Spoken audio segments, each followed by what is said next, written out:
তো গাইস আমি আমার চাচাতো ভাইয়ের বিয়ে খাওয়ার জন্য এখানে আমাদের গ্রামে আসছি। ভাইয়ের ঘরটা সুন্দর, যদিও ইটা করা, প্লাস্টার নাই, বাট সে শালা পিসি কিনে ফেলছে। আচ্ছা যাই হোক, তো সন্ধ্যের দিকে এখানে ভাবতেছিলাম যে বিয়ের 2 দিন আগে আসছি, তো কি করা যায় কি করা যায়। তো ভাবতে ভাবতে মাথায় একটা আইডিয়া আসলো। রাত বাজে তখন 11টা, 11টা না 11:30। তো তারপরে আমি আর আমার চাচাতো ভাই তো মানে একটু সাইডে, মানে ঘরে ভেতর নাই, আমি আর আমার চাচাতো ভাই, ছোট ভাই, আই মিন আমার চাচাতো ভাই এটা। শালার বয়স তো 5-6 হবে এরকম, কিন্তু শালা যে জাউরা কি বলবো।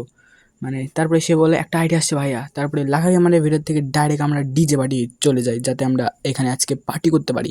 তো আমাদের কথা হচ্ছে আজকে আমরা পার্টি করবো, বুঝছো গাইস। তো এইখানে আমি তো গান ছেড়ে দিয়ে পুরা কি বলবো আতাল বাতাল করছি, আর গানের যে সাউন্ড আর যে গান, তোমরা একটু গানটা একটু শুনে নাও, দেখো চেনো নাকি।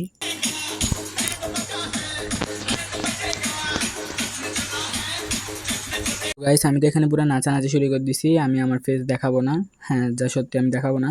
তো এখানে তো আমি পুরা নাচানাচি করে ফাটাফাটি। তো আমার চাচাতো ভাই করছে কি, শালা চিকেন নিয়ে আসছে।